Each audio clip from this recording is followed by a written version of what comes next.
Hi guys, आपके अपने YouTube channel as competition cracker पे स्वागत है। हम लोग सीजीएल का प्री में आए हुए कुछ क्वेश्चन को डिस्कस कर रहे हैं, जिसका पार्ट 1 हमने पिछले डे करवाया हुआ था पिछले क्लास में। ये है 3 मार्च 2020 का क्वेश्चन, जिसका कि पार्ट 1 हमने उसमें से कुछ क्वेश्चन को डिस्कस करवाए थे। जो बच गया था क्वेश्चन, उसको हम लोग आज डिस्कस करते हैं। अगर आप हमारे चैनल पे नए आए हुए हैं तो प्लीज लाइक और सब्सक्राइब करके जाएं, ताकि जो भी वीडियो आते रहेंगे उसका नोटिफिकेशन आपको टाइम टू टाइम मिलते रहेगा। चलिए आज का क्लास को बिना किसी टाइम वेस्ट किए हुए हम लोग शुरू करते हैं। देखिए पहला क्वेश्चन क्या है आज के क्लास का, कि कोई रेलगाड़ी सारा सीजीएल प्री का 3 मार्च 2020 में आए हुए क्वेश्चन है। कोई रेलगाड़ी एक खंबे को 12 सेकंड में पार करता है और 170 मीटर लंबे एक पुल को 36 सेकंड में पार करता है, तो उस रेलगाड़ी की चाल क्या होगी। तो देखिए एक यहाँ पे हम लोग समझ सकते हैं कि अगर एक खंबा को पार कर रहा है, मतलब ये अगर जब खंबा है, ये अगर जब रेलगाड़ी है, तो ये यहां से चलना शुरू किया, तो इस खंबा को पार वो कितना टाइम में कर लेगा, जितना टाइम में वो अपना लेंथ के इक्वल डिस्टेंस को कवर कर जाए। और अगर जब ये एक लंबा सा पुल है, तो अगर जब इसको पार करना होगा तो क्या करना होगा, यहां से ये चलना शुरू किया, ये चलेगा, और ये पार करने के लिए उसको रेलगाड़ी का भी खंबा ये पुल को भी पार करना होगा, उसका भी लेंथ को और अपना भी लेंथ को क्रॉस करना होगा। तो हम लोग वो स्पीड कैसे देखेंगे, तो हम लोग स्पीड जो होगा वो दोनों केस में इक्वल होगा। तो बस वही चीज को हम लोग यहाँ पे यूज कर लेंगे कि स्पीड को दोनों केस में इक्वल कर देंगे। जैसे यहाँ पे लेंथ अगर जब मान लीजिए, लेंथ पहले निकाल लीजिए, लेंथ एल मान लेते हैं हम लोग, और टाइम कितना लग रहा है 12 सेकेंड। और अगर जब लेंथ कितना हो जाता है 170 प्लस एल, क्योंकि रेलगाड़ी का लेंथ को हम लोग एल माने हुए हैं, तो 170 को कितना, ये दोनों इतना डिस्टेंस को कितने देर में पार कर रहा है, ये 36 सेकेंड में। यानी ये दोनों जो होगा मेरा वो यहां से इक्वल होगा। तो हम लोग क्या करेंगे, यहां से 12 3 जा 36 और 3 ये जो होगा इधर आकर के क्रॉस हो जाएगा, यहां पे चला आएगा, तो ये क्या हो गया 3L और equal to 170 plus L, L ये प्लस में है, इधर आकर के माइनस में हो जाएगा, तो 2L इक्वल टू 170। तो L कितना निकल गया 85 मीटर। यानी जो रेलगाड़ी का जो लेंथ है वो कितना निकल गया 85 मीटर। अगर रेलगाड़ी की लेंथ पूछा जाता, रेलगाड़ी की लंबाई पूछा जाता, तो हम लोग डायरेक्ट 85 मीटर आंसर कर देते। लेकिन यहाँ पे क्या पूछा गया, रेलगाड़ी की चाल। तो चाल स्पीड, तो स्पीड की कैसे निकलता है, डिस्टेंस, टोटल डिस्टेंस, जितना भी डिस्टेंस ट्रेवल करता है और जितना टोटल टाइम लगता है, तो डिस्टेंस बाय टाइम। तो हम लोग डिस्टेंस कितना ये ट्रेवल करेगा, और जब ये खंबा को पार करना है, क्या बताया, खंबा जब ये है तो जब इसको पार करेगा तो अपने लेंथ के इक्वल ही ये डिस्टेंस को कवर करेगा। तो यानी जो स्पीड जो निकल जाएगा, चाल जो निकल जाएगा, वो कितना होगा, तो 85 मीटर हो गया पूरा, 85 मीटर और बाय 12 सेकंड, तो क्या हो जाएगा, ये इसका स्पीड हो जाएगा। तो हम लोग क्या जानते हैं कि जो स्पीड निकलता है वो कैसे ये जब हम लोग ये मीटर पर सेकंड में निकला, अब हमको अगर मीटर पर सेकंड में दिया गया है तो ऐसे ही करके हम लोग कर देंगे। अगर ये किलोमीटर पर आवर में दिया है तो क्या करते हैं हम लोग, 85/12 इंटू 5 बाय ये मीटर पर सेकंड से किलोमीटर में जाने के लिए 18/5 से इसको डिवाइड कर देते हैं, तो कितना कट जाएगा 7 से ये 17 बार में, और ये 6 2 जा 12 और 6 3 जा 18, यानी कि 17 3 जा 51 और बाय 2, यानी कि कितना हो गया 25.5 किलोमीटर पर आवर। तो ये हमारा हो जाएगा। चलिए नेक्स्ट क्वेश्चन को देखते हैं, साथ ही साथ आप भी सॉल्व करने की कोशिश कीजिए, पेन और पेपर को साथ में लेकर के बैठा कीजिए जब भी वीडियो देखिए तो। चलिए देखते हैं नेक्स्ट क्वेश्चन। एक व्यक्ति एक वस्तु को उसके क्रय मूल्य यानी सीपी सीपी से 10% कम पे, 10% का वैल्यू कितना होता है, 10% का मतलब कितना होता है, तो 1/10 परसेंटेज में ये ध्यान रखेंगे, परसेंट से क्या होता है, ये नीचे आ जाता है बाय 100, तो 10/100 यानी कि 1/10। तो 10 रुपया में अगर 10 रुपया उसका दाम है तो वो 1 रुपया कम कर देता है, कम करके एक व्यक्ति एक वस्तु को उसके क्रय मूल्य से 10% कम पर बेचता है। 10 रुपया उसका सीपी था, 10 रुपया वो खरीदा था, तो वो बेचता कितना में है? 9 रुपया में। तो हम लोग क्या है और कह रहा है कि यदि उसने, पहले हम लोग देख लेते हैं, 10 का वो सामान था और बेचा कितना में? 9 रुपया में। यानी कि हमारा जो सीपी हो गया वो वही, सॉरी, सेलिंग प्राइस हो गया, विक्रय मूल्य जो हो गया वो कितना हो गया? 9 रुपया। अब क्या कर रहा है, उसने 332 रुपया अधिक में जब बेचा होता तो 20% का लाभ होता। कितना का लाभ होता?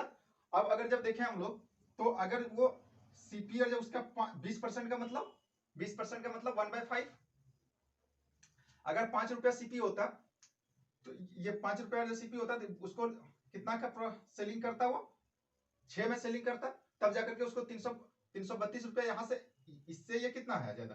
332 रुपया ज्यादा होना चाहिए, 332 रुपया। तो हम लोग क्या जानते हैं कि अगर जब कॉस्ट प्राइस दोनों केस में इक्वल होगा, क्योंकि हमने पहले यहाँ पे तो हमने इस चीज को परसेंटेज के और रेशियो के टर्म में लिए हैं। अगर हम लोग देखेंगे कि सीपी को चाहे पहले कुछ कहें कि हम लोग पहले एक्स रुपया में खरीदे और वाई रुपया में बेचे, और बाद में अगर जब उसी चीज को हम लोग डिफाइन करना हो कि एक्स के टर्म में नहीं, उसको हम लोग जेड के टर्म में देखें कि जेड रुपया में खरीदे और जेड प्लस 5 रुपया में या टी रुपया में कुछ भी बेचे, तो ये एक्स और जेड जो सीपी था आखिर खरीदने का तो सेम चीज था, सेम मतलब कॉस्ट था। तो हम लोग सीपी को इक्वल बना लेंगे यहां से, क्योंकि सीपी इक्वल होगा। तो इसको इक्वल, यहाँ पे 10 है तो इक्वल बनाने के लिए क्या करना होगा? पूरा को इसको 2 से मल्टीप्लाई करना होगा, यानी कितना हो जाएगा? 10, यहाँ पे 6 2 जा 12। तो हम लोग क्या, अब देखिए सीपी यहाँ भी 10 है, यहाँ भी 10 है। अब क्या है कि 9 रुपया में पहले बेच रहा था, अब बेच रहा है 112 रुपया में, ठीक है। तो बढ़ कितना गया? इंक्रीज कितना कर गया?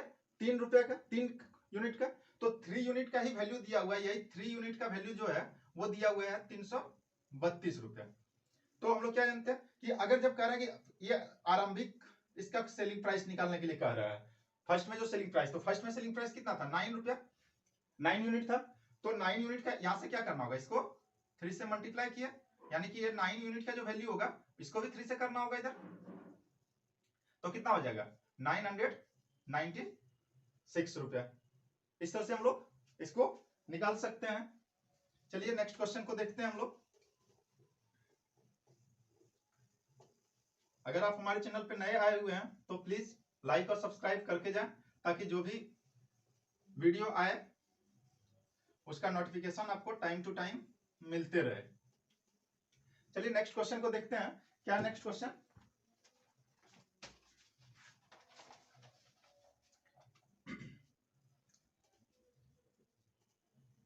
ए, बी और सी अलग अलग कार्य को क्रमशः 24, 15 और 12 दिन में करते हैं। अलग अलग एक कार्य को क्रमशः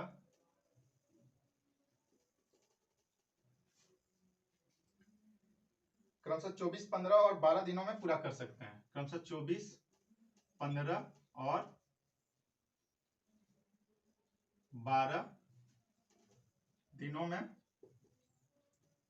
पूरा कर सकते हैं।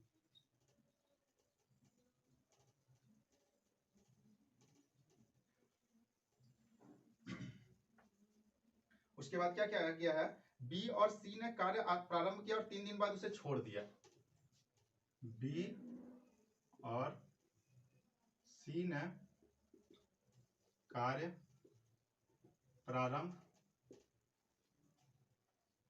किया और 3 दिन बाद उसे छोड़ दिया।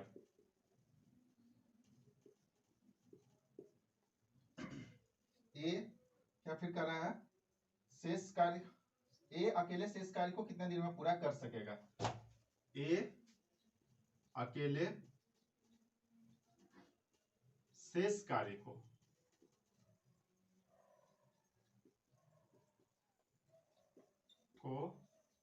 कितने दिनों में पूरा कर लेगा। हम लोग क्या देख रहे हैं कि ए बी सी तीन है, ए बी और सी तीन लोग हैं, तीनों का कितना दिन में, ये ए 24 दिन में कर सकता है, बी 15 दिन में कर सकता है और सी 12 दिनों में कर सकता है। ए कितना दिन में कर सकता है 24 डेज में, बी कितने दिन में 15 डेज में और सी कितने दिन में 12 दिन में कर सकता है। तो तीनों का हम लोग क्या यहाँ से एलसीएम ले लेंगे, टोटल का लोएस्ट कॉमन फैक्टर ले लेंगे, लोएस्ट कॉमन मल्टीपल ले लेंगे। तो सारा का जब एलसीएम निकालेंगे तो कितना हो जाएगा 120।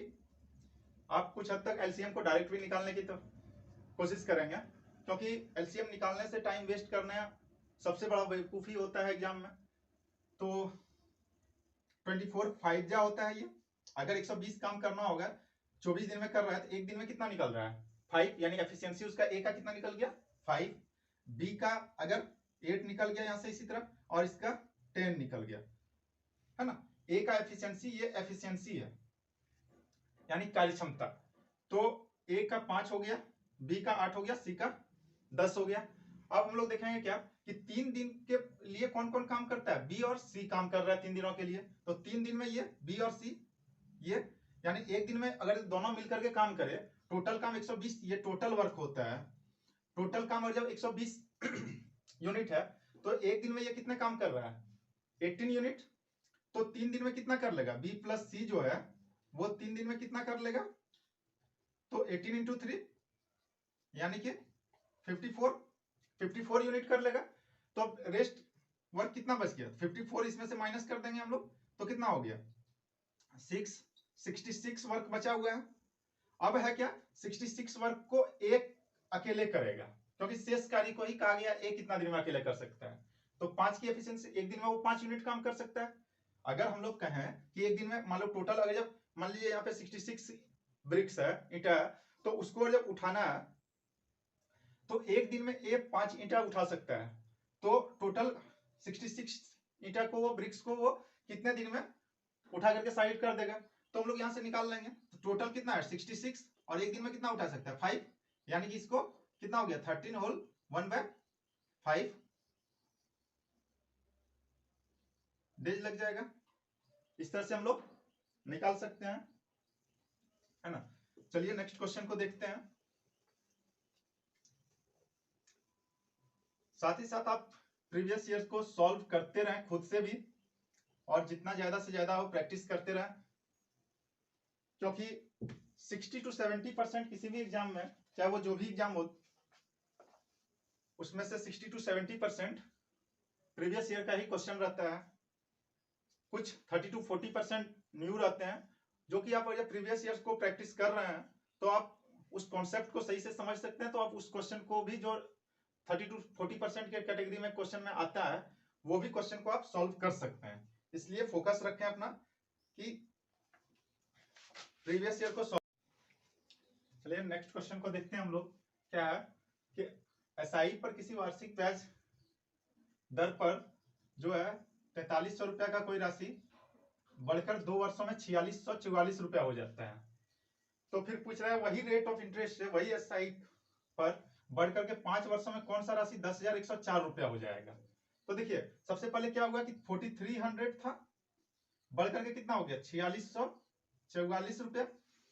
कितना का इंक्रीज हुआ यहां से 344 का, कितने ईयर में 2 ईयर में, यानी 1 ईयर का इंटरेस्ट कितना होगा 172 हो गया, कितने में तो 4300 में। तो यहां से हम लोग रेट निकाल लेंगे, क्या रेट हुआ इसका इंटू 100, तो 2 जीरो से 2 जीरो कट गया, ये यहां से 4 बार में, यानी कि रेट कितना हो गया 4%। तो हम लोग जानते हैं एसआई जो होता है वो इक्वली बढ़ता है, सिंपल इंटरेस्ट जो होता है, जैसा जो अगर 4% फर्स्ट ईयर में था तो सेकंड ईयर में 4% भी होगा, थर्ड में भी 4% होगा। तो इस तरह अगर 5 वर्षों में कोई बढ़ रहा है, 5 वर्ष तक बढ़ रहा है, तो 4% था, 5 वर्ष में बढ़कर के कितना हो गया 20% हो जाएगा। 20% का वैल्यू 1/5, यानी कि हम लोग अगर जब पहले 5 था तो अब ये एक बढ़ गया, इस पे 6 हो गया। तो वही कह रहा बढ़ा हुआ वैल्यू जो है वो कितना दिया हुआ है 10,104 रुपया। यहां से कितना दिया हुआ है 10/6 का वैल्यू 10,104 रुपया। तो ये कट जाएगा 6 से 6 1 जा 6, 4 6 6 जा 36, 5 0 6 8 जा 48 और 6 4 जा 24। सही है।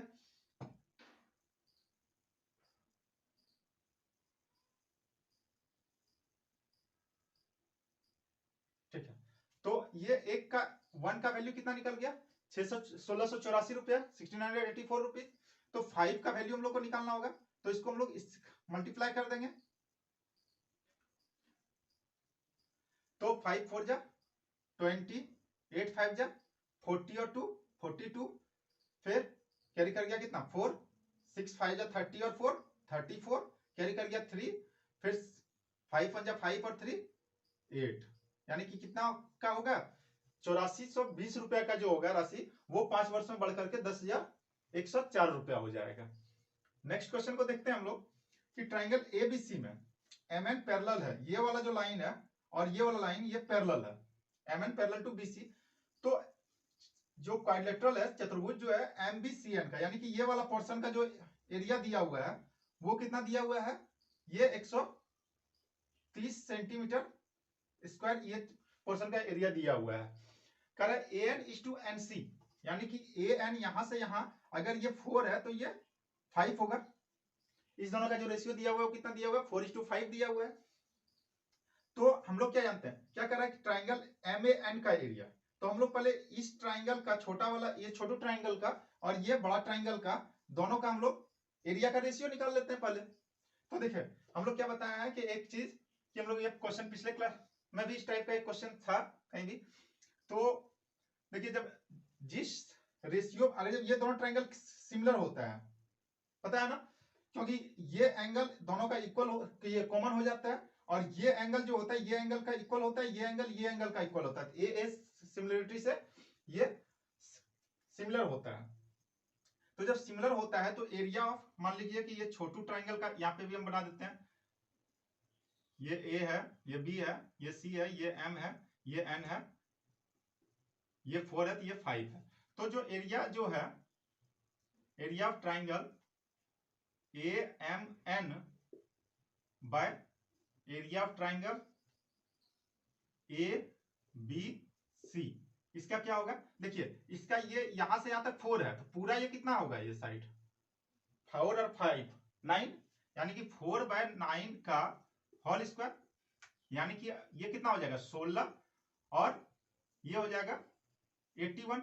तो देखिए ये वाला पोर्शन का अगर इसका कहें कि 16 है, ये पूरा का 81 है, तो ये पोर्शन का एरिया निकल जाएगा। यहाँ से ये पोर्शन का एरिया कितना निकलेगा, टोटल में से इसको सब्ट्रैक्ट करेंगे, यहाँ से इसको सब्ट्रैक्ट कर देंगे तो कितना हो जाएगा, ये 5 और ये 6, यानी कि 65 यूनिट हो गया, 65 स्क्वायर यूनिट हो गया इसका एरिया। तो इसी का 65 का वैल्यू कितना दिया होगा यहाँ से 130, तो कितने बार में इसका 2 टाइम्स है। तो हम लोग इसका एरिया कितना है, हम लोग को किसका निकालने के लिए कर रहा है, ट्राइंगल एम ए एन का क्षेत्रफल का एरिया। तो एम ए एन का इसका एरिया जब निकालने के लिए कह रहा है हम लोग को, तो इसका कितना हम लोग जान रहे हैं 16 है एरिया। तो 16 का वैल्यू कितना हो जाएगा, एक का यूनिट का 2 है, तो 16 यूनिट का कितना हो जाएगा 32 स्क्वायर सेंटीमीटर। यहां से हम लोग देख सकते हैं इसको। चलिए नेक्स्ट क्वेश्चन को देखते हैं कि क्या कर रहा है कि a प्लस बी जब 45 हो। एक चीज को इसके पहले हम लोग समझने की कोशिश करेंगे कि जब a प्लस बी जब दिया हुआ होता है ना कि ये 45 हो, तो a प्लस बी जब 45 डिग्री होता है तो यहां से एक फॉर्मूला बनता है क्या कि 1 + 10a इंटू 1 + 10b = 2 होता है, और 1 - cot a into 1 - cot b = भी 2 होता है। इस फॉर्मूला को आप, ये गोल्डन रूल है एक तरह से, इसको याद रखेंगे। बहुत बार इस चीज को, बहुत शिफ्ट में आप देखेंगे इस क्वेश्चन को कि बार बार रिपीट किया जाता है। तो अगर ये फॉर्मूला आपको डायरेक्ट याद है तो डायरेक्ट यहां से क्या इसका वैल्यू निकल जाएगा 2, ये यहां से यहां का वैल्यू 2 हो गया, तो 2 × 2 यानी कि आंसर हमारा सेकंड में आ गया 4। नेक्स्ट देखते हैं कि किसी आयत की लंबाई को पहले 40% बढ़ा दी जाती है और फिर 20% घटा दी जाती है। पहले क्या किया हम लोग, इसको जो बढ़ाता है उसको लिखते हैं 40, ऐसा होता है एक फॉर्मूला। a अगर प्लस है तो प्लस लिखेंगे, +- a, फिर +- b अगर a% पहले बढ़ाया गया फिर a% या b% जो भी है उसको घटाया गया तो, और प्लस माइनस जो भी होगा, प्लस इंटू माइनस जो भी होता है यहाँ पे into a into b by 100, ये एक फॉर्मूला से इसको निकाल सकते हैं। तो क्या बोले प्लस 40% हो रहा है, माइनस फिर 20% किया गया, और फिर ये देखिए plus into minus, minus 40 into 20 by 100। तो ये 2 जीरो से ये 2 जीरो खत्म हो जाएगा। तो क्या हो गया, यहां से देखिए प्लस 40 और यहां से माइनस 20 और माइनस 8, यानी कि ये क्या हो जाएगा माइनस 12, सॉरी प्लस 12%। ये प्लस में आ गया, यानी कि एरिया जो होगा वो इंक्रीज करेगा हमारा। अगर ये माइनस में आता तो एरिया मेरा डिक्रीज करता।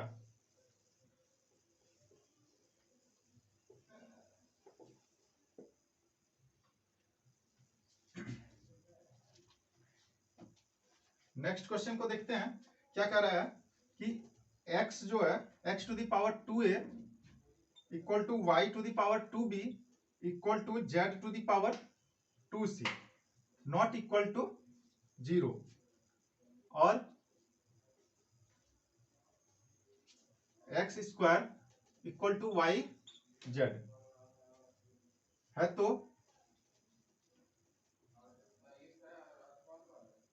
तो a b plus b c plus c a by b c equal to what. देखिए कैसे इसको हम लोग सॉल्व कर सकते हैं। एक तो यहाँ पे इसको हम लोग क्या करेंगे कि x टू द पावर जो 2a है इसको हम लोग के सबको के सब इक्वल है, सबको k के बराबर मान लेते हैं। तो यहाँ से क्या हो जाएगा x equal to k to the power 1 by 2a। फिर अगर जब x to the power 2b equal to भी k मान लेते हैं तो यहां से क्या हो जाएगा y equal to k to the power 1 by 2b, और z इक्वल टू जब 2c मान लेते हैं तो इसका भी k, और जब तो z इक्वल टू क्या हो गया कि z इक्वल टू हो जाएगा k to the power 1 by 2c। तो अब हम लोग को क्या कर रहा है नेक्स्ट चीज कि x का स्क्वायर, इसका जब स्क्वायर करते हैं हम लोग तो ये दोनों का प्रोडक्ट होता है ना। तो हम लोग ये कर रहे हैं k का 1 बाय 2 का 2a का whole square equal to k into 1 by 2b और into k power 1 by 2c, क्योंकि x square equal to y z हम लोग जान रहे हैं। तो यहां से देखिए क्या निकल जाएगा, k पे पावर जो हो गया वो 2 बाय 2a हो गया, और इधर से क्या हो गया k पे पावर प्रोडक्ट, और जब मल्टीप्लाई में होता है ये और बेस सेम होता है तो पावर क्या होता है ऐड होता है। तो 1 बाय 2b और प्लस 1 बाय 2c। ये सब चीज आपको एग्जाम में करना नहीं है, ये सब माइंड में आपको देखना है, क्योंकि एग्जाम में उतना टाइम होता नहीं है जो कि हम लोग ये सब चीज को देख सकें।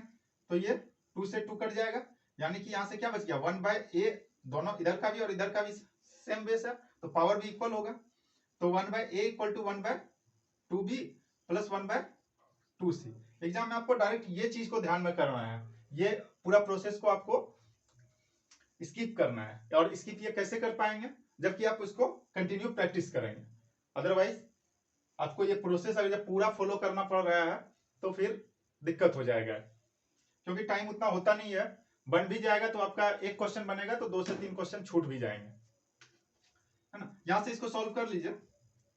तो 1 बाय a इक्वल टू क्या हो गया, यहां से 2bc, इसका एलसीएम, इसका एलसीएम कितना हो जाएगा bc 2bc ना, हाँ 2bc। तो देखिए यहां से क्या हो जाएगा c प्लस, यहाँ पे आ जाएगा c प्लस ये b, c प्लस b, इसको क्रॉस कर दीजिए तो 2bc जो होगा वो कितना हो गया ac, ये इसके साथ मल्टीप्लाई हो जाएगा, ये इस पूरा के साथ हो जाएगा ac प्लस ab।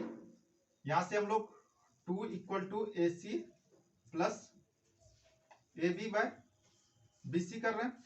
अब दोनों साइड इसमें से हम लोग 1 को ऐड कर दे रहे हैं तो 2 प्लस 1 हो गया, और इधर क्या हो गया ac प्लस ab, और जब इसमें 1 को ऐड करेंगे यहाँ पे, यहाँ भी जब 1 को ऐड कर रहे हैं तो ये हो गया 3, और ये 1 ऐड होगा तो इसका भी नीचे एलसीएम, इसका क्या हो जाएगा bc और ये bc। तो क्या निकालने के लिए कहा गया था यही, यानी कि इसका वैल्यू कितना हो जाएगा मेरा 3, है ना। नेक्स्ट क्वेश्चन को देखते हैं।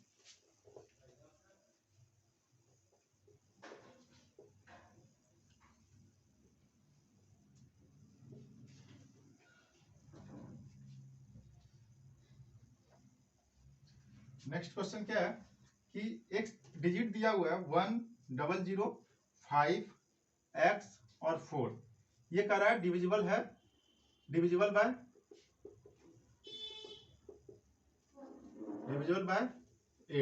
8 से ये पूरी तरह डिविजिबल है।